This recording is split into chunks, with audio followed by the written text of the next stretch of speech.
Doctor Sudhanshu Trivedi ji please आप बोले। माननीय सभापति महोदय, आज इस पुराने वक्त की आखिरी रात में खड़े होकर इस नए वक्त के आगाज की नई सुबह के दिन मैं प्रधानमंत्री श्री नरेंद्र मोदी जी, हमारे अल्पसंख्यक मामलों के मंत्री किरण रिजिजू जी का मैं बहुत इस्तकबाल करता हूं। जब वक्त के ऊपर हम बात कर रहे हैं, वक्त की रुखसती का वक्त आ गया है और नई वक्त की नई सुबह होने का वक्त आ गया है। अगर हमें इस पे बात करनी है तो मुझे चार दृष्टि से बात करनी पड़ेगी। एक, इस बिल के तकनीकी प्रावधान जिस पे बहुत सारे लोग बहुत कुछ बोल चुके हैं। दूसरा है वक्त की अवधारणा, तीसरी है वक्त की राजनीति और चौथा है वक्त की राजनीति के नाम पर होने वाली वह सांप्रदायिक बनाम सेकुलर की राजनीति। सबसे पहले हमारे नेता सदन माननीय नड्डा जी ने बताया कि किस विस्तार के साथ इस वक्त कमेटी ने काम किया, किस शिद्दत के साथ हमारी सरकार ने काम किया। और चाहे वक्त कमेटी के जेपीसी के चेयरमैन हमारे उस सदन के सदस्य जगदम्बिका पाल जी रहे हों, हमारे मंत्री जी रहे हों, सबने जिस शिद्दत से काम किया है, तो उनके लिए मैं माननीय प्रधानमंत्री जी अपनी सरकार की तरफ से कहना चाहता हूं कि उन्होंने एक इबादत के भाव से काम किया है। तो मैं कहना चाहता हूं, इबादतों की तरह मैं ये काम करता हूं, अपने फर्ज को झुककर सलाम करता हूं। फिर भी आप खिलाफत कर रहे हैं तो तेरी मुखालफत से निखरती है शख्सियत मेरी। मैं सियासी दुश्मनों का भी बहुत एहतराम करता हूं। तो इस एहतराम के साथ मैं अब आगे का प्याम शुरू करता हूं और मैं ये बताना चाहता हूं कि एक बड़ी सिंपल सी बात है जो अभी माननीय नड्डा जी ने भी कहा। दुनिया के तमाम मुस्लिम देश बता दिए, इस्लाम की धर्म स्थली सऊदी अरब, सबसे बड़ा मुस्लिम देश इंडोनेशिया, जहां खलीफत रही वहां टर्की, और जहां आईएसआईएस का इलाका वहां इराक और सीरिया, वहां कहीं भी कुछ भी नहीं है ऐसा। फिर भी हमारे यहां क्यों है, कैसा? तो मैं कहना चाहूंगा सभापति महोदय, एक हिंदी में कहावत होती है, नया मुल्ला प्याज ज्यादा खाता है, परंतु यहां तो जो गैर मुल्ला प्याज बहुत खा रहा था और इतना खा रहा था कि आंसू निकल रहे थे गरीब मुसलमान के भी और देश के भी। इसलिए मैं कहना चाहता हूं सभापति महोदय, अगर छोड़ दीजिए भारत की बात करिए, तो क्या ऐसी कोई शक्ति सिखों के पास है, ईसाइयों के पास है, यहूदियों के पास है, पारसियों के पास है? नहीं है। छोड़ दीजिए, इस्लाम के अंदर आइए। अगर इतना भाईचारा है तो ये सुन्नी वक्फ बोर्ड और शिया वक्फ बोर्ड अलग क्यों है मेरे भाई? जमीन पे एक दूसरे पे एतबार नहीं है, सिर्फ सियासत के लिए साथ में आने की बात है। ये भी जरा सोचने की बात है। और जो अकलियतों में भी अकलियत हैं, आगा खानी है, बाकी हैं, जो बोहरा हैं, उनकी तो कोई गिनती नहीं है। हमारी सरकार ने पहली बार मुस्लिम समाज के अंदर भी ईमानदारी से सबको समान प्रतिनिधित्व देते हुए एक नई सुबह के नए वक्त का आगाज किया है। इसके लिए मैं सरकार को बधाई देना चाहता हूं। और सिर्फ ऐसा ही नहीं है, मुस्लिम समाज के अनेक लोग इस प्रकार के नियमों से बहुत प्रभावित हुए और बहुत प्रताड़ित हुए, जिसके अनेक उदाहरण बहुत लोगों ने बताए होंगे। मोहम्मडन एजुकेशन सोसाइटी कोल्हापुर का केस है, ईदगाह मैदान हुबली का केस है, जिस पर सुप्रीम कोर्ट ने साफ साफ उसको हुबली धारवाड़ म्युनिसिपल कॉर्पोरेशन को वापस कर दिया। अनीसा अयासा वर्सेस तमिलनाडु वक्फ बोर्ड का केस है, तेलंगाना स्टेट वर्सेस मोहम्मद मुजफ्फर का केस है, हिमाचल प्रदेश वक्फ बोर्ड वर्सेस ख्वाजा खलीलुल्लाह का केस है, और सभापति महोदय ताजमहल पर भी दावा कर दिया गया। अब तो मैं पूछना चाहता हूं, और सुप्रीम कोर्ट ने अपने जजमेंट में कहा कि भाई शाहजहां के जमाने का लिखा फरमान लेके आइए, तब हम मानेंगे कि इस पे कोई दावा है या नहीं। आप सोचिए कि अगर ये वक्त का कानून इसी ढंग से चला होता तो क्या होता। अभी हमारे जॉन ब्रिटास जी और मनोज झा जी ने बहुत सारी बातें बोली थी। एक प्यास की बात बोली थी उन्होंने, उड़ीसा के ग्राहम स्टोन्स का जिक्र किया था, तो उसमें तो कांग्रेस की सरकार सीबीआई की इंक्वायरी नहीं कर पाई थी। मगर जब ताजमहल का उल्लेख आता है सभापति महोदय, तो एक प्यास मुझे याद आ जाती है। जब शाहजहां जेल में था और दूर से उस ताजमहल को देखता था और उसे सिर्फ एक सुराही पानी मिलता था और उसने औरंगजेब से कहा एक सुराही पानी और भिजवा दो, तो जानते उसने मना कर दिया। तो दुखी होकर शाहजहां ने फारसी में लिखा, ए पिसर तू अजब मुसलमानी, जे पिदरे जिंदा आप तरसानी, आफरीन हिंदुआन सदबार, जे देहंद पिदरावा मुर्दा देवम आप। मतलब तू कैसा मुसलमान है जो जिंदा बाप को पानी के लिए तरसा रहा है? तुझसे तो आफरीन 100 बार उन हिंदुओं को है जो पितृपक्ष में मरे हुए बाप को भी पानी देते हैं। और सभापति महोदय, मैं बताना चाहता हूं कि ये हमने ईमानदारी से मुस्लिम समाज के कल्याण के लिए बात की है, क्योंकि एक तरफ खड़ा हुआ है ईमानदार मुसलमान जो शराफत के साथ ईमान को गले से लगाए हुए हैं, और दूसरी तरफ कुछ चंद सरमाएदार हैं जो उस अमानत में खयानत करके शरारत के साथ उसके झंडा बरदार बनना चाहते हैं। तो ये मुकाबला किसके बीच में है? ये शराफत अली और शरारत खान के बीच में मुकाबला है। हमारी सरकार शराफत अली के साथ खड़ी है, हमारी गरीब मुस्लिम के साथ खड़ी है। ये गरीबों गुर्बत वाले गुर्बत अली और सरमाएदारे वाले गाजी खान के बीच का इलाका है। मगर मैं कहना चाहता हूं महोदय, एक बात मैं बहुत स्पष्ट रूप से कहना चाहूंगा, इन जरूरतमंद मुसलमानों की लड़ाई के लिए मैं कह सकता हूं कि ये गरीब मुसलमानों के दिल की कसक और कट्टरपंथी वोट के ठेकेदारों के मन की ठसक के बीच में हमारी सरकार ने उस कसक का साथ दिया है, जिसके लिए मैं मानता हूं गरीब और पसमानदा मुसलमान निश्चित रूप से उनका आभारी होगा। हाँ, मगर जब इसकी बात आती तो भी माननीय खड़गे जी भी बोल रहे थे, माननीय संजय सिंह जी भी बोल रहे थे, मनोज झा जी भी बोल रहे थे कि साहब आपके यहाँ वो कितने पुजारी हैं और कितने किस वर्ग के पुजारी हैं। तो मैं उनको बताना चाहता हूं केवल अकेले जूना अखाड़े ने पिछले साल 71 SC ST लोगों को महामंडलेश्वर बनाया है। अरे आपको हमारे सदन में बैठे हुए बाल योगी उमेश नाथ जी नहीं दिखते? वैसे तो कहा जाता है जात ना पूछो साधु की, मगर मैं बताना चाहता हूं विश्व हिंदू परिषद के 50,000 से अधिक पुजारी ट्राइबल्स में जो शेड्यूल कास्ट है जो काम कर रहे हैं। मगर मैं हद अदब से पूछना चाहता हूं, बताइए मुल्ला मौलवी मुफ्ती मुकर्रम बारी हाफिज में से कितने पसमंदा हैं? उसमें कितने जुलाहा अंसारी घोसी बताइए मिरासी कितने हैं? बाकी छोड़िए, पसंदला बोर्ड में है क्या? अरे वक्फ बोर्ड में है क्या? इसीलिए मैं कहता हूं खुद मियां फजीहत दूसरों को नसीहत। अगर ईमानदारी से बात करनी है तो उस पर आगे। मगर मैं एक बात और कहना चाहूंगा कि हमारी जो सरकार ने नाम दिया है, इसको उम्मीद नाम दिया है, और ये उम्मीद है किसके लिए? उस ईमानदार मुसलमान के लिए और देश के हर खास व आम के लिए ये उम्मीद है। मगर सभापति महोदय, कुछ लोग वो हैं जो उम्मा का ख्वाब पाले हुए थे। उम्मा शायद हमारे बहुत से लोग समझते हो ना समझते हो, पूरी एक एंटायर जो इस्लामिक खलीफत और राज होता है उसको उम्मा कहते हैं। उम्मीद वालों को तो उम्मीद की नई रोशनी दिख रही है, उम्मा वालों की उम्मीद पे पानी फिर रहा है। तो ये उम्मीद और उम्मा के बीच का भी मामला है। परंतु मैं ये भी कहना चाहूंगा सभापति महोदय, इसके बाद सिर्फ ऐसा ही नहीं था, प्रॉपर्टीज के ऊपर तमाम सरकारी प्रॉपर्टीज पे जिसपे बहुत डिटेल में हमारे साथी लोग गए, मैं डिटेल में नहीं जाना चाहता। भोपाल का विषय है, हैदराबाद का विषय है, मुंबई का है, लखनऊ का है, पटना का है, बहुत प्रकार से है। माननीय लालू प्रसाद यादव जी का विषय जब बताया गया था तो बहुत ज्यादा हमारे मनोज झा जी बोल रहे थे, तो अब मैं उसके डिटेल में नहीं जाना चाहता हूं। सबने वो वीडियो देखा है, बस एक लाइन में उनके लिए कहना चाहूंगा, वो कुछ भी बोल रहे हैं, जिसे कहते हैं बिगड़ी बात बने नहीं, लाख करो किनकोए, रहीमन बिगड़े दूध को मथे न माखन होए। अब जो बोलना था वो बोल चुके, सबके सामने वो आ चुका। अब एक बात और है, दूसरे धर्म स्थलों के बारे में विषय आता है, तो मैं याद दिलाना चाहता हूं केरला के कैथोलिक चर्च ने 31 मार्च 2025 को जो लिखा, सिर्फ उसकी लास्ट की 2 लाइन बोलना चाहता हूं। We request the central government to get the amendment bill passed as early as possible so that the tears of thousands of suffering people in the place like Munambam can be wiped out only by a legal amendment that can provide a permanent solution to their suffering.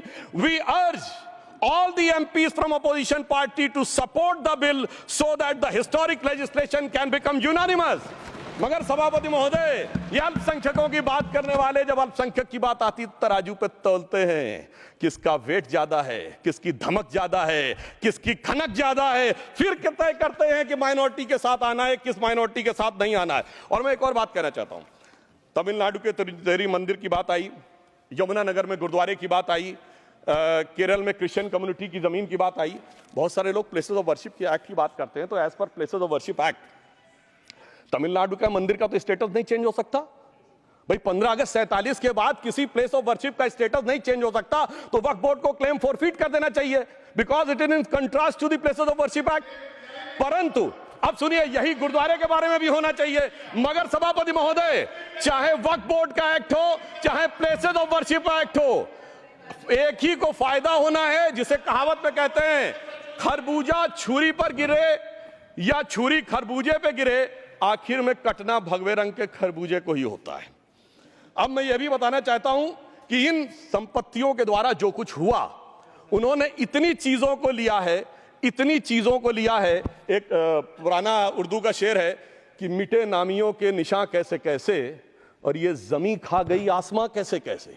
इस जमीन ने कैसे कैसे लोगों को अपने में समा लिया, इसकी तमाम तारीख गवाह है। अगर मैं इसमें बहुत डिटेल में जाऊंगा तो सदन का बहुत सारा वक्त जाएगा, परंतु मैं एक बात ये कहना चाहता हूं कि जब इतना ज्यादा आगे बढ़ गया तो फिर कोर्ट ने आगे इंटरवेंशन करना शुरू किया। मैं डिटेल में नहीं जाना चाहता हूं। अभी कार्तिकेय शर्मा जी ने बहुतों ने बोला सैयद फसल का case versus union of government, Allahabad high court के केस को कहा, मगर Bashir versus state of West Bengal case में उन्होंने बहुत क्लियर कट कहा है कि waqf is not a religion religious denomination in accordance with Article 26 of the Constitution, so the matter relating to the restricting the economic, financial, political and other sectoral activities that may be associated with religious practice under Article 25(2)(a) of the Constitution can be regulated by the state.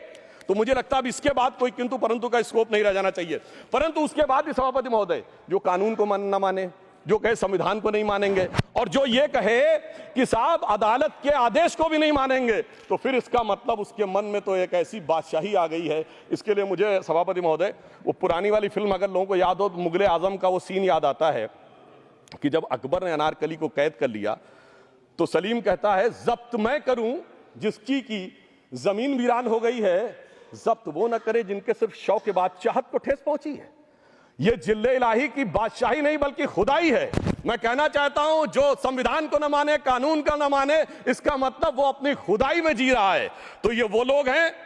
और वैसे मैं सभापति महोदय खुदाई से आजकल बहुत से लोगों को डर लगता है, क्योंकि जहां जहां खुदा है वहां वहां भगवान है, जहां जहां खुदा है वहां वहां भगवान है। बाकी आप सब बहुत बुद्धिमान हैं। अब मैं ये भी बात कहना चाहता हूं, और वैसे आखिर में उस अनारकली को कैद से छुड़ाने के लिए सलीम का एक हिंदू साथी दुर्जन सिंह ही आया था। मैं कह सकता हूं कि वक्फ की इस मुकद्दस जमीन को अगर कैद करके रखा है तो उन चंद लोगों ने जिनके दिमाग आज भी उन चीजों में भरे हुए हैं कि कोई समझता हम तो किसी जमाने में हुक्मरान वक्त थे, कोई कहता हुजूर नवाब थे, कोई कहता बादशाह आलमगीर थे, कोई कहता है बादशाह गाजी जिंदा पीर थे। तो नदीमुल हक साहब ने जो बोला था ना, किसी के बाप का हिंदुस्तान थोड़ी है, बिल्कुल मैं कहना चाहता हूं जिन्होंने इस देश के लिए खून बहाया उनके बाप का हिंदुस्तान है, उस गरीब मुस्लिम कारीगर के बाप का हिंदुस्तान है। पर जो ये कहते हैं कि आगरे का लाल किला किसके बाप ने बनवाया, आगरे का किला किसके बाप ने बनवाया, दिल्ली का किला किसके बाप ने बनवाया, हैदराबाद का चार मीनार किसके बाप ने बनवाया, उसके बाप का यह हिंदुस्तान नहीं है। और उसके बाद भी जो आप करना चाहते हैं, अगर इस रास्ते में आप कांटे बिछाना चाहते हैं, तो उनके लिए एक लाइन कहना चाहता हूं सभापति महोदय, तेरी तमन्ना है पर हम खार न बोने देंगे, खार कांटों को कहते हैं, तेरी तमन्ना है पर हम खार न बोने देंगे, तुझे हम राह की दीवार न होने देंगे, तू सबको रौंद कर आगे जो निकलना चाहे हम तेरी इतनी भी रफ्तार न होने देंगे। और इसीलिए हमारी सरकार ने इस विषय के ऊपर एक सही और सटीक प्रयोग करने का प्रयास किया है। मैं दूसरी बात यह भी बताना चाहता हूं, हमारे डीएमके के तिरुचि शिवाजी ने अनायास अकारण यह बात बोली थी कि उस समय जब जिन्ना का उल्लेख करते हुए उन्होंने कहा कि पार्टीशन के समय, तो मैं उनके सुलभ संज्ञान के लिए बता देता हूं, 1946 की कॉन्स्टिट्यूएंट असेंबली में मद्रास प्रेसिडेंसी में 30 आउट ऑफ 30 सीट जो थी वो मुस्लिम लीग ने जीती थी विद 95% ऑफ वोट्स, और एक भी मुस्लिम वहां के बाद बाहर नहीं गया। इसलिए मैं ईमानदारी से कहना चाहता हूं, फैक्ट को समझिए। और जो मद्रास प्रेसिडेंसी के मुस्लिम लीग के अध्यक्ष थे और पीजे पोकर साहब बहादुर और मोहम्मद इस्माइल, वही बाद में इंडियन यूनियन मुस्लिम लीग के अध्यक्ष बने, और उन्होंने 28 अगस्त 1947 को सेपरेट इलेक्टोरेट मांगे, जो कोई जाके कॉन्स्टिट्यूएंट असेंबली की डिबेट में पार्लियामेंट किया। आप वेबसाइट पे पेज नंबर 270 पे जाके पढ़ लीजिएगा। सरदार पटेल ने बड़े गुस्से में इस बात को कहा, अब जो हो गया सो हो गया, एक रात में दिल नहीं बदल गया, मगर अब देश के लिए कैसे आगे बढ़ना है उसके लिए ईमानदारी से आगे आओ।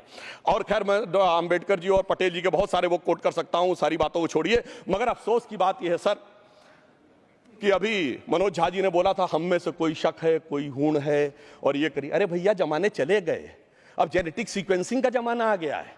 और जेनेटिक सीक्वेंसिंग ने क्या प्रूव किया है, दुनिया के सबसे बड़े मुस्लिम देश इंडोनेशिया के राष्ट्रपति आए थे और राष्ट्रपति भवन में उन्होंने डिनर के दौरान कहा कि few weeks back I got my genetic sequencing done and I was told that I am an Indian GDN. अरे साहब कहां गुलामी की मानसिकता में पड़े हुए हैं सभापति महोदय। और यहां गुलामी की मानसिकता इस कदर पैबस्त है लोगों के दिमागों में। किसी सदन के एक सदस्य यहां विराजमान है, वो उस समय महाराणा सांगा का उल्लेख कर दिए। मैं ईमानदारी से कहता हूं एक भी इंडियन सोर्स में इसका उल्लेख नहीं है, सारे के सारे फॉरेनर्स और लुटेरों के सोर्स में उल्लेख है। इसीलिए मैं कहता हूं ये गुलामी के जिन्होंने गुलाम बनाया उनके सोर्सेस पे यकीन ना करिए। और वैसे थोड़ा सा आउट ऑफ कॉन्टेक्स्ट हो तो ये भी बोल दूं, हमारे सदन के बहुत सदस्यों को नहीं पता होगा, अलेक्जेंडर के आक्रमण का किसी भारतीय सोर्स में कोई उल्लेख नहीं है, पोरस नाम के किसी राजा का उल्लेख नहीं है, सिर्फ और सिर्फ ग्रीक में है। इसलिए गुलामी की मानसिकता से बाहर निकलिए, तब इन चीजों को आप सही ढंग से समझने में सफल होंगे। मेरा अब यह भी अनुरोध अपने सदस्यों के साथ है। वक्त की अवधारणा के बारे में बहुत कुछ बोला जा चुका है कि ये ओरिजिनली कहां से आया, पर मैं इतना कहना चाहूंगा, सबसे पहले वक्त का उल्लेख आता है जब ससनिड एम्पायर को खलीफा उमर ने कैप्चर किया, तो आज का जो सदन इराक है उसके इलाके को उन्होंने वक्फ डिक्लेयर किया और वो स्टेट के द्वारा कंट्रोल होता था। स्टेट के बारे में माननीय नड्डा जी ने अभी बताया कि बड़े बड़े देशों में किस ढंग से होता था। सर सैयद अहमद खान ने भी वक्फ को मूल इस्लाम का हिस्सा न मानते हुए इसके लिए मुजार शब्द कहा है जो शरिया के अंतर्गत आता है, और इसी के लिए उन्होंने फतवा आलमगीरी को भी कोट किया था। और इसीलिए 1894 की जो प्रिवी काउंसिल का जजमेंट जो आया था वो वक्फ अल औलाद के खिलाफ आया था। मगर सभापति महोदय 1906 में कलकत्ता कांग्रेस अधिवेशन में कांग्रेस ने प्रस्ताव पारित किया कि प्रिवी काउंसिल के जजमेंट में कुछ गलती है, इसे बदलना चाहिए। क्योंकि 1904 में जिन्ना कांग्रेस को ज्वाइन कर चुके थे, इसलिए मैं कहना चाहता हूं फिर 1913 में वो जजमेंट बदला कि हमारे सदन के बहुत से सदस्यों ने इस सदन और दूसरे सदन में बोला है। मैं एक सेंटेंस बोलता हूं, लगेगा जैसे वही लोग बोल रहे हैं। वर्ड ये है, कोट है, since the bill was introduced to administer the Muslim law for Musalmans so the question of public policy does not arise. लगता है जैसे हमारे कोई सदस्यों में बोल रहा हूं। सर ये मोहम्मद अली जिन्ना ने अप्रैल 1913 में ही used this word while moving the report of the select committee to the imperial legislative council. Sir 1913 से 2013 तक भाषा ही नहीं बदली और आज भी भाषा नहीं बदल रही है। हमें ईमानदारी से, और उस समय यूपी और बंगाल ने उसका विरोध किया था। आज यूपी और बंगाल के लोग किस तरीके से साथ में है वो पूरी तरीके से दिखाई पड़ता है। इसलिए हम ये कहना चाहते हैं, हाँ एक प्रश्न बहुत उठाया जाता है कि केवल मुस्लिम ही वक्फ को क्यों दान दे सकता, ऐसा वक्फ बोर्ड में क्यों संशोधन किया गया। मैं ईमानदारी से कहना चाहता हूं, ऐसा नहीं कि मैं इस्लामिक मामलों का बहुत बड़ा आलिम फाजिल जानकार हूं, मगर इस्लाम में बहुत साफ मान्यता है कि जो गैर मुस्लिम है उसकी इबादत अल्लाह कबूल नहीं कर सकते, उसकी दुआ कबूल नहीं होगी तो दान कैसे कबूल होगा। साहब हम इस्लामिक भावना का सम्मान कर रहे हैं। हमारे अल्पसंख्यक मंत्री गए थे तो वो मदीना में एक डेफिनेट लेवल तक जा सकते, उसके आगे नहीं जा सकते। अगर इबादत की इजाजत नहीं है तो साथ जायदाद की इजाजत कैसे हो सकती है। मुस्लिम भावना का सम्मान है, और अगर है तो कोई मुल्ला मौलवी मुफ्ती मुकर्रम बारी आज आके बता दे कि कबूल हो सकती है दुआ, तो हम दान भी कबूल करने के लिए तैयार हैं। और तो और छोड़िए साहब, जब आप कहते हैं कि हर चीज हलाल होनी चाहिए, तो साहब हलाल करने की प्रक्रिया नहीं, हलाल करने वाला भी मुस्लिम होना चाहिए, तब वो हलाल होता था। तो मैं पूछना चाहता हूं साहब, काटने के लिए तो हलाल होने के लिए मुस्लिम जरूरी है और बांटने के लिए बगैर मुस्लिम के भी हलाल होगा, ऐसा तो नहीं हो सकता। तो जो हमारी सरकार ने किया है वो मुस्लिम भावना के सम्मान के लिए किया है। और जहां तक मैं कहना चाहूंगा, हिंदू समाज के बारे में बात करते हैं, हमारे यहां कोई प्रॉब्लम नहीं है। हमारे यहां कोई ऐसा नहीं कि हज पे कोई गैर मुस्लिम नहीं जा सकता। हमारे देखिए कुंभ में 50 लाख विदेशी आए थे और किसी से नहीं कहा या कन्वर्ट हो जाओ। इसलिए मैं कहना चाहता हूं, हिंदुइज्म की धारणा और बाकी धारणा का जो तुलना करने का प्रयास करते हैं वो बहुत उचित नहीं है। मगर सभापति महोदय, इस वक्त ने कई अद्भुत नजारे दिखाए। इस्लाम में जो काफिर से ज्यादा मुशरिक और शिर्क को बुरा माना गया, नहीं जो भगवान को माने ही नहीं। यहां देखिए वो लेफ्ट के लोग जो कहते हैं धर्म एक अफीम है, वो आज खुदाई खिदमतगार बन के खड़े हो गए। सोचिए कैसा बदलाव आया है। और सर मुझे एक और चीज नजर आती है, एक पुराना गीत था, वक्त ने किया क्या हसी सितम। तो आज मैं कहना चाहूंगा, वक्त ने किया क्या हसी सितम कि मुस्लिम लीग और शिवसेना मिलके हो गए हम। और मैं कहना चाहता हूं, ये मुस्लिम लीग वो है जिसने सेपरेट इलेक्टोरेट की मांग की थी, और इस शिवसेना के उबाटा के हमारे इस सदन के एक सदस्य हैं। और सर हमारे साथ मुरली जी बैठे हैं, मुरली देवड़ा जी ने मुझे याद दिलाया, उन्होंने मिलिंद देवड़ा जी ने याद दिलाया, उन्होंने कहा एक जमाने में उन्होंने कहा था मुस्लिमों की नागरिकता छीन लेनी चाहिए। इसीलिए मैं कह रहा हूं, वक्त ने किया क्या हसी सितम, ये दोनों मिलके हो गए हम। और सर मैं इसके बाद एक टेक्निकल बात करना चाहता हूं। जब इन्होंने टाइम ड्यूरेशन हटा दिया था और बैक में पीछे जा सकते थे, तो मैं पूछना चाहता हूं सर कि जब ब्रिटिश हुकूमत आई तो उसने तो मुगलों से सारी हुकूमत ले ली थी, तो उनका मालिकाना हक कैसे हुआ। सर 1707 के बाद तो इस्लामी हुकूमत दिल्ली से खत्म हो गई थी। एक आखिरी मुगल बादशाह शाह आलम के लिए तो बोला जाता था सल्तनते शाह आलम दे लाल किले ते पालम, यानी आज का IGI एयरपोर्ट। तो साहब उसके बाद ये गुजरात के सूरत से लेकर लखनऊ तक उनका मालिकाना हक निकलने कहां से लगा। अरे भाई जब दिल्ली को कैप्चर किया था अंग्रेजों ने तो सारी जमीन अंग्रेजों की थी। तो जब मैं अपने कांग्रेस के मित्रों से पूछना चाहता हूं, ये जब गवर्नमेंट ऑफ इंडिया एक्ट में पावर डीड ट्रांसफर की थी तो पढ़े नहीं थे क्या, या खोखले कागज पर साइन कर लिए थे, या कागज सही था आप खोखला करने की बात है। मैं पूछना चाहता हूं, जब 250 साल तक वो हुकूमत ही नहीं रही तो उस हुकूमत के फरमान की लेजिटिमेसी कैसे हो सकती है। ये मैं कानूनविदों के लिए भी एक फूड फॉर थॉट रखने की बात करता हूं। और दूसरी बात मैं कहना चाहता हूं, ये किन हुकूमतों की बात कर रहे हैं सभापति महोदय। अगर सूरत नगर निगम पे दावा है मुगल के जमाने का और तमिलनाडु के मंदिर पर अरकाट के नवाब का। सभापति महोदय, ये वो हुकूमतें थी जो जजिया लगाती थी, ये वो हुकूमतें थी जो जिम्मी का कॉन्सेप्ट रखती थी, ये वो हुकूमतें थी जो गाजी की बात करती थी। क्या भारत के संविधान में उन हुकूमतों के फरमान को सही मान्यता देना सही है? बिल्कुल गलत है। मैं कहता हूं बाबा साहब अंबेडकर के संविधान में यदि आप ऐसी हुकूमतों के फरमान को रखने की कोशिश करते हैं तो this is fraud on constitution. और हमारी सरकार ने अगर बैकडेट से वो बंद किया है तो उस फ्रॉड को रोकने की पूरी व्यवस्था की है। और यहां पर मैं ये भी कहना चाहता हूं सभापति महोदय, जमींदारी उन्मूलन 1948 में हो गया, मगर ये बाद में जमींदार कैसे क्रिएट हो गए? हमने बचपन में विनोबा भावे, हम लोगों के जन्म से बहुत पहले की बात है, विनोबा भावे जी के भूदान आंदोलन की बात सुनी थी, जिसमें जमींदारों से पैसा लेके जमीन लेके गरीबों को दी जाती थी। पर सभापति महोदय, कभी आपने सुना कि गरीबों की जमीन जमींदारों को मिल जाए?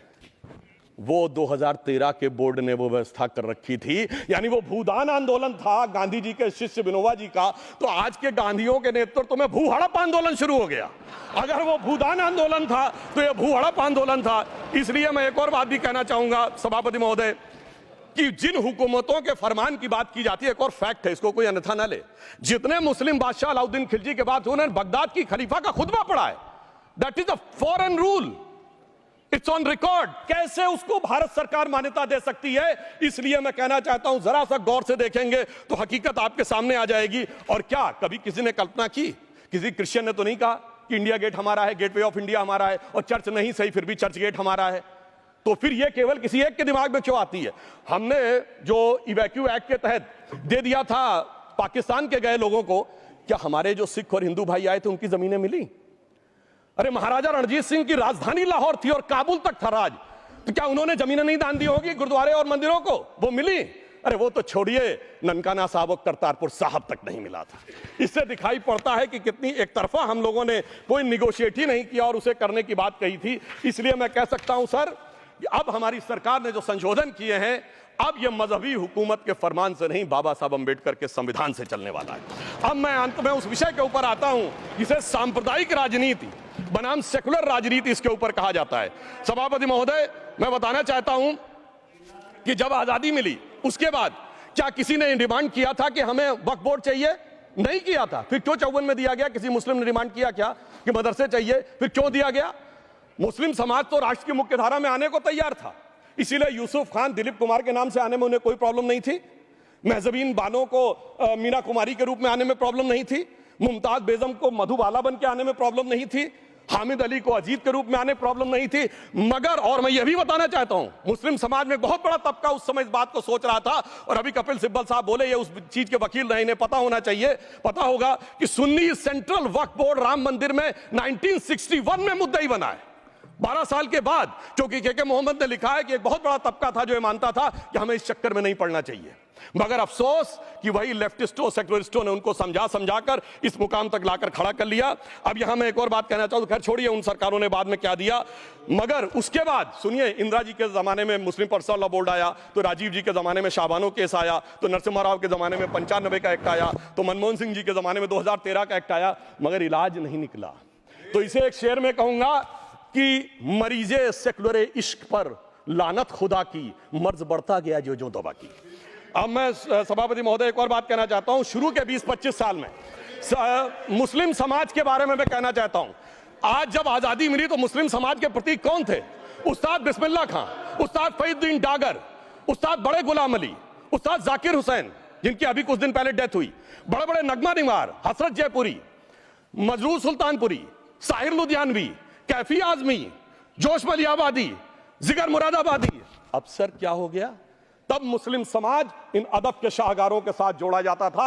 आज मुस्लिम समाज का नेतृत्व किन लोगों के साथ जोड़ता है? इशरत जहां, याकूब Menon, Mukhtar Ansari, Atiq Ahmad, Dawood Ibrahim.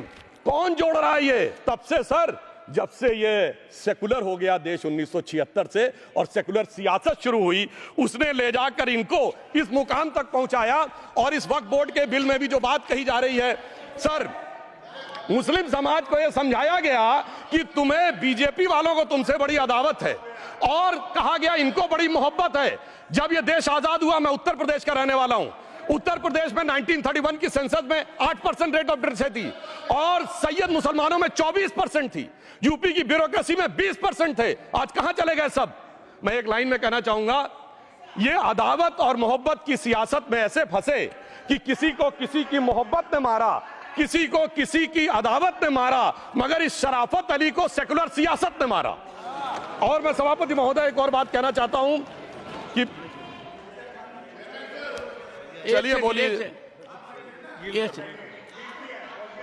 Fauzia Khan, please one second, mic is there.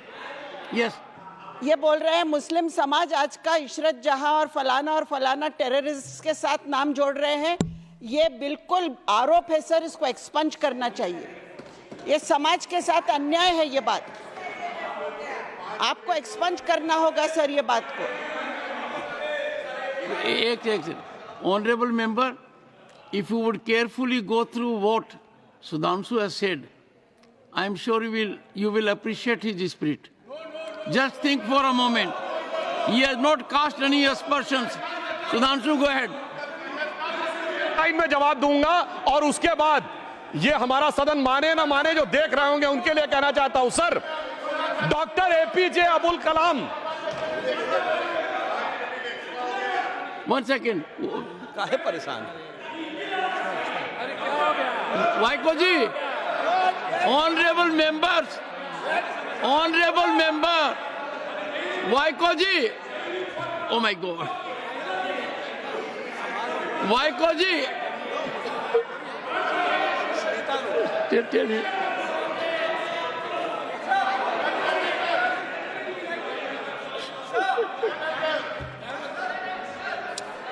Honorable SM. को जी हिंदी समझ रहे हैं।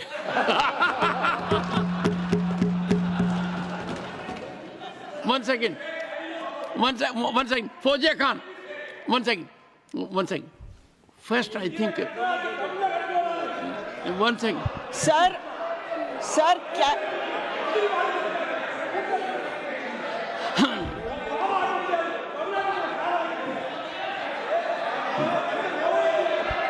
Sir, community cannot be stigmatized. Yes. An entire community cannot be branded like this. Fauziya Khan ji, I'll come to you. I'll give you the opportunity. Honorable Finance Minister. But one line is said. One line. No, one nimisham irungappa, please. He might be very emotional, sir, but that one line he said is objectionable, and I will seek your indulgence to remove it. He said, Tamil Nadu la kaadu vai paakren. You enter Tamil Nadu, I'll see you. No good. No good.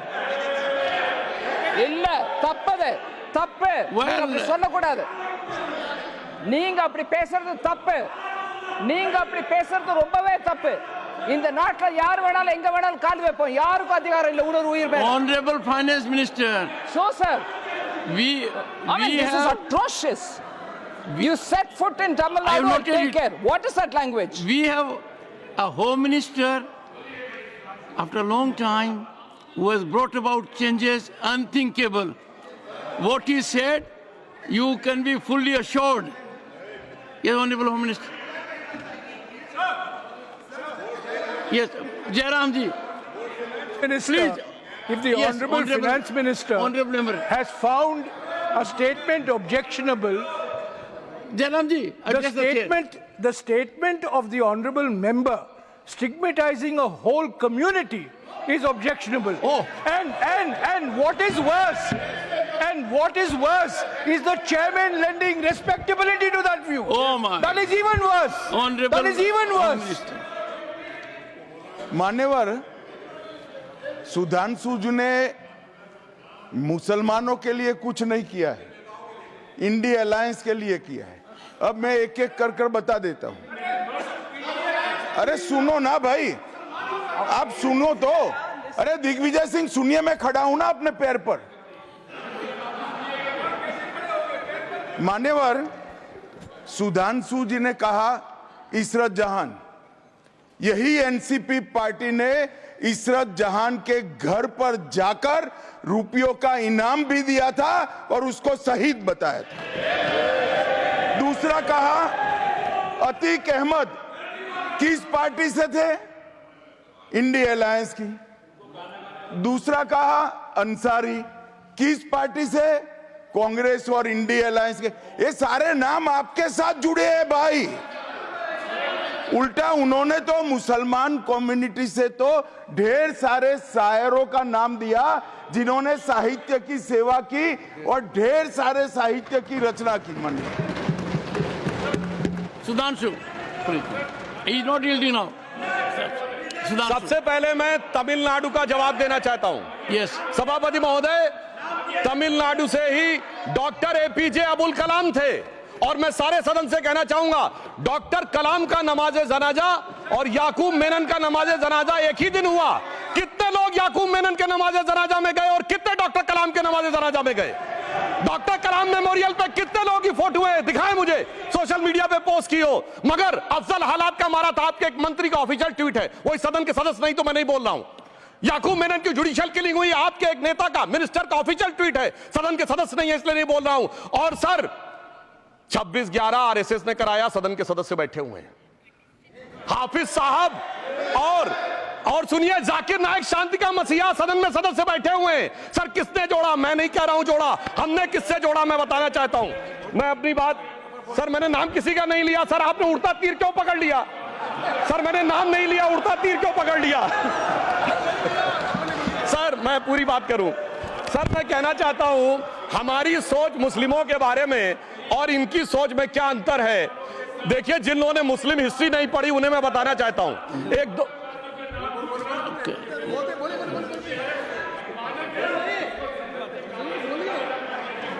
सभापति महोदय, मैं थोड़ा उन लोगों को Islamic history के बारे में बताना चाहता हूं। Honorable Digvijay Singh, please. No, I'll give a chance. I'll give. माननीय सदस्य, Honorable Digvijay Singh जी. माननीय सभापति महोदय, जो माननीय सदस्य ने बात कही है, मैं सुन रहा था डॉक्टर त्रिवेदी जी की बात। उन्होंने कहा था ऐसे मुसलमान हम लोगों के साथ है और वैसे मुसलमान इन लोगों के साथ है।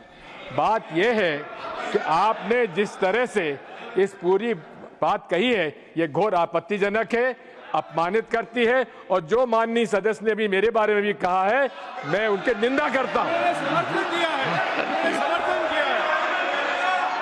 Honorable Home Minister.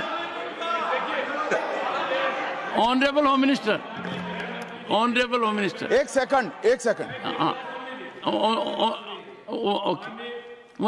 One second. Your mic will be on.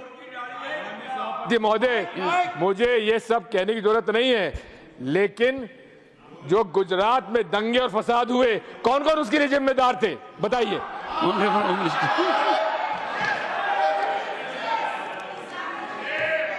मान्यवर, मैं ध्यान से बारीकी से पूरे संवाद को सुन रहा हूं। माननीय सदस्य सुधांशु जी ने दिग्विजय सिंह का नाम नहीं दिया। अब वो खड़े होकर कहे मेरे बारे में कहा, इससे साबित हो गए। और अभी भी मौका है। आपने नहीं कहा है कि 26/11 के हमले में आरएसएस का हाथ था, तो अभी खड़े होकर माइक चालू कराकर बुलवा दीजिए। माननीय, और आपत्तिजनक बात है, मैंने ये बात कभी नहीं कही है, ये आप लोगों का प्रचार है। मेरी आपत्ति इस बात की थी कि सभी माननीय सदस्य ने और बात कही है कि अब हमारे तरफ ऐसे मुसलमान थे और वैसे मुसलमान हम लोग की तरफ थे। ये पूरे समाज के साथ, पूरे अल्पसंख्यक समाज के साथ अपमानजनक बात है। और माननीय सभापति महोदय, आप बताइए, माननीय गृह मंत्री जी, आप वहां पर थे, गृह मंत्री थे, जब दंगे हुए थे तो आप लोगों का क्या रोल था, ये जन जाहिर होम मिनिस्टर। निवर, इनको मेरा हुआ ऐसा है कि मैं ही दिखाई पड़ता हूं। आपकी सुनिए, अब सुनिए ना दिग्विजय सिंह, सुनिए, 1 मिनट सुनिए। दंगे शांत होने के बाद 18 महीने के बाद मैं गृह मंत्री बना। दंगा हुआ तब मैं गृह मंत्री नहीं था। सुधांशु त्रिवेदी, संदर्भ में किसी का नाम नहीं लिया। अजीज बर्नी की किताब थी 2611 एंड आरएसएस कॉन्स्पिरेसी, कोई जाके चेक कर ले उसमें कौन कौन कहां कहां था। अब मैं मुसलमानों के बारे में कहना चाहता हूं, मुस्लिम समाज के लिए। बहुत से लोग ऐसे हैं जिनको मुस्लिम समाज की हिस्ट्री नहीं पता है। मैं बताना चाहता हूं, भारत से जब न्यूमेरिक सिस्टम सबसे पहले गया तो अल जहार थे सबसे पहले, जिन्होंने जाके 1793 में जो सूर्य सिद्धांत था उसका अरबी में ट्रांसलेशन हुआ सिंध हिंद।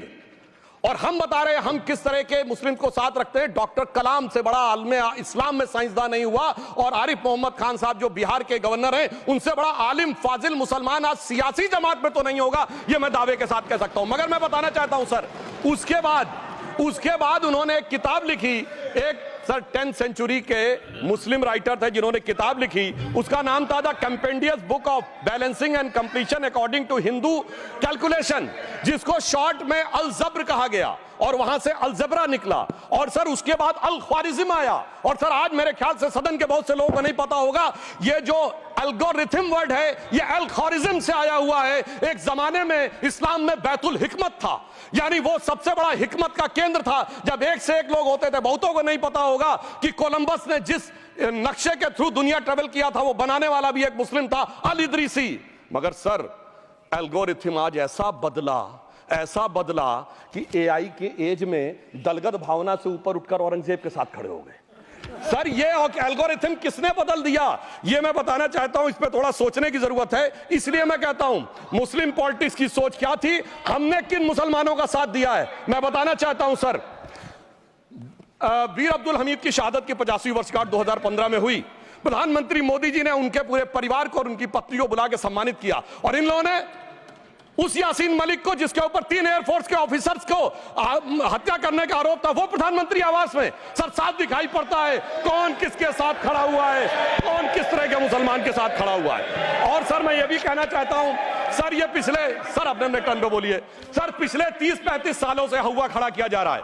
1990 में जब राम मंदिर आंदोलन हुआ, कहा गया बीजेपी आएगी उत्तर प्रदेश में खा जाएगी। सर बीजेपी आने के बाद उत्तर प्रदेश में जानते क्या हुआ सर, 22 साल से शिया सुन्नी के बीच में जो दंगे चलते थे और मदे साबा का जुलूस नहीं निकलता था, शिया समुदाय का मदे साबा का जुलूस लखनऊ में हमारी सरकार में निकलना शुरू हुआ। और उसके बाद कहा गया केंद्र में भाजपा आएगी तो खा जाएगी। सर अटल जी की सरकार आई, इतनी शानदार स्थिति रही। उसके बाद कहा गया गुजरात में आएगी तो भाजपा खा जाएगी। सर गुजरात का मुसलमान आज सबसे समृद्ध मुसलमान है, सबसे ज्यादा जकात वहां से आता है। उसके बाद कहा गया मोदी जी की सरकार आएगी तो क्या होगा। सर मोदी जी की सरकार आने के बाद हमारे साथियों ने बताया है अल्पसंख्यक समुदाय के 70% लोग हैं जिनको किसी न किसी एक योजना का लाभ जरूर मिला है। और सर फिर कहा गया सीए आएगा तो नागरिकता छिन जाएगी। सर उसके बाद भी आपने सब देखा, और सर हम बचपन में सुनते थे कि राम मंदिर बनने लगेगा तो मिडिल ईस्ट के देश पेट्रोल देना बंद कर देंगे। सर राम मंदिर भी बन रहा है, और भारत मिडिल ईस्ट कॉरिडोर भी बन रहा है, और अबू धाबी में भी मंदिर बन रहा है, और 4 मुस्लिम देशों ने सर्वोच्च नागरिक सम्मान मोदी जी को दिया हुआ है। इसलिए मैं कहना चाहता हूं सर,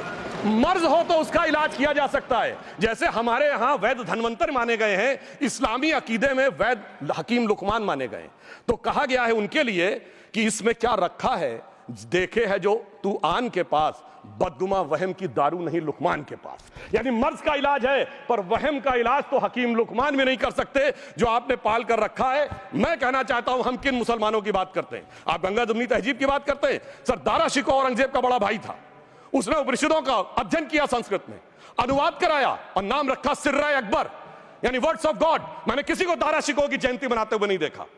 मैं पूछना चाहता हूं बेगम बीबी ताज, उनके घर पे जाते किसी ने सुना? सर ये बताइए, आलम शेख इतने बड़े कृष्ण भक्त के कवि, किसी ने सुना उनके घर पे जाते हुए? मलिक मोहम्मद जायसी जिन्होंने पद्मावत लिखा, उत्तर प्रदेश के रहने वाले, उनके घर पे कोई गया? ये बताइए ब्रिगेडियर मोहम्मद उस्मान के घर पे कौन गया? आजमगढ़ में, गाजीपुर के रहने वाले थे, आज तक जाने वालों में नहीं दिखे। और मैं सर बताना चाहता हूं एक और बात, सर एक सैयद इब्राहिम रसखान हुए हैं, बहुत बड़े कृष्ण भक्त के कवि। सर जिन्होंने क्या लिखा, उन्होंने कहा मेरा अगला जन्म हो तो भी मैं कृष्ण भक्ति बनना चाहूंगा, मनुष्य बनूं तो ग्वाल बाले के रूप में, और पशु बनूं तो गाय के रूप में। उन्होंने कहा मानुष हो तो वही रसखान, बसों ब्रज गोकुल गांव के ग्वारन, जो पशु हो तो कहा बस मेरो चरो नित नंद की धेनु मजारन। सर उन्होंने कहा गायों के बीच में नंद बाबा की गायों में जन्म लेना चाहूंगा। मगर सर आज एक ऐसे नेता आए हैं इस देश में जिनको गायों से बदबू आने लगी है, तो उनके लिए मुझे मेरे मन में भाव आता है सर कि श्री रामचंद्र कह गए सिया से, ऐसा कलयुग आएगा गोपालक श्री यदुवर कुल में एक ऐसा नेता आएगा जिसे बकरे कटने में खुशबू मिलेगी, गौ माता में बदबू पाएगा। रामचंद्र कह गए सिया से कैसा कलयुग आएगा। अब सर मैं एक और बात भी कहना चाहता हूं, हम किनको मानते हैं सर? नजीर अकबराबादी को सुनिए, कृष्ण भक्त के लिए क्या कहा। सर मैं एक बोलना चाहता हूं, बुल्ले शाह ने क्या कहा? बुल्ले शाह ने कहा, अभी होली गुजरी है, उसने कहा था आज होली खेलूंगी मैं, कर बिस्मिल्लाह। उन्होंने आगे कहा, अलस्तु बिरबिकुम प्रीतम बोले, सब सखियों ने घूंघट खोले, नाम नबी की रतन चढ़ी, सुनिएगा, नाम नबी की रतन चढ़ी और बूंद पड़ी अल्लाह अल्लाह, आज होली खेलूंगी मैं, कर बिस्मिल्लाह। तो मैं भी कहता हूं अब बिस्मिल्लाह करिए और उसके बाद हमारे इस सहयोग करिए, इस सकारात्मक उसका, वरना अल्हम्दुलिल्लाह जो हम मुसलमानों के लिए और देश के लिए करना चाहते हैं उसमें हमें सफलता जरूर मिलेगी। अंत में मैं सिर्फ यह कहना चाहता हूं सर, तमाम प्रकार की बातें यहां पर हुई, सकारात्मक और नकारात्मक, मगर अफसोस की बात यह है कि 1913 के वक्फ वाल औलाद से लेके 2013 के वक्फ वाल औलाद तक इनकी फितरत नहीं बढ़ती, क्योंकि सर ये तो पार्टियां ही अल औलाद हैं, तो इनको तो उससे बहुत ज्यादा वो होगी।